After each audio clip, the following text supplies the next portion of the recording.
Start. माननीय उप सभापति महोदय, इस बजट पर पिछले कई दिनों से चर्चा चल रही है, जिसमें इस माननीय सदस्य के कई सदस्यों ने अपने अपने विचार रखे हैं, किंतु इन सदस्यों में से किसी ने भी महंगाई के विषय में विस्तार से कुछ नहीं कहा है।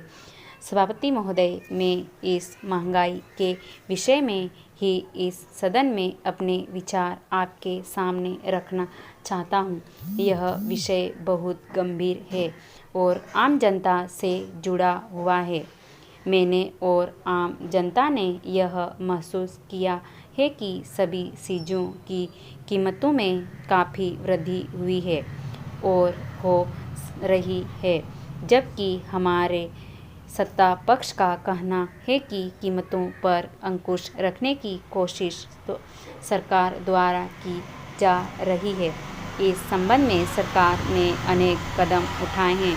सरकार का यह भी कहना है कि महंगाई के दो प्रमुख कारण भी है। एक पिछले वर्ष मौसम का खराब होना एवं दूसरा उत्पादन में कमी होना। अध्यक्ष महोदय, मैं इन दोनों कारणों से बिल्कुल सहमत नहीं हूँ, क्योंकि यदि उत्पादन में कृषि किसी कारण से कमी होती है तो यह सरकार की जिम्मेदारी बनती है कि वह उस कारण को दूर कर उत्पादन को बढ़ाने को बढ़ावा दे, तथा यदि इसके बाद भी उत्पादन में कमी रहती है तो आम जनता से जुड़ी हुई चीज़ों को बाहर से मंगाए। लेकिन मुझे यह बड़े दुख के साथ कहना पड़ता है कि एक तरफ तो सरकार यह कहती है कि उत्पादन में कमी हुई है और दूसरी तरफ कमी होने के बावजूद भी आवश्यक चीज़ों को वह बाहर के देशों में भेज रही है।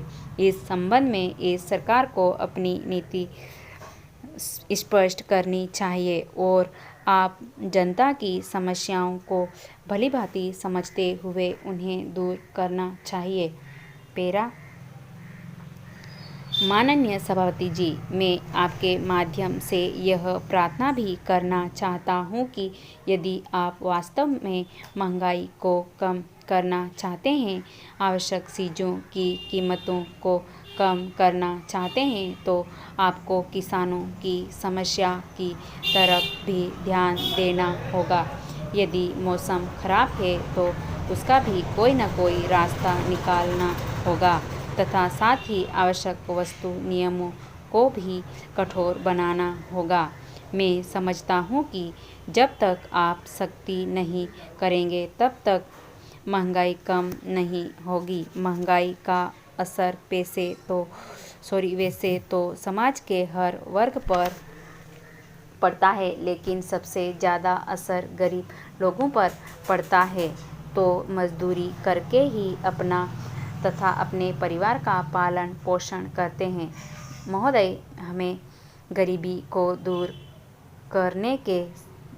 करके सबको बराबर लाना चाहिए। इस दिशा में सरकार को एक स्पष्ट नीति बनाने पर विशेष ध्यान देना चाहिए। रोजगार के साधन उपलब्ध कराने चाहिए तथा उनको बैंकों से सस्ती दर पर कर्ज उपलब्ध कराना चाहिए। यदि हमें अपने देश को मजबूत बनाना है तो हमें इस महंगाई और गरीबी जैसी समस्याओं को इस देश से जल्द समाप्त करना ही होगा।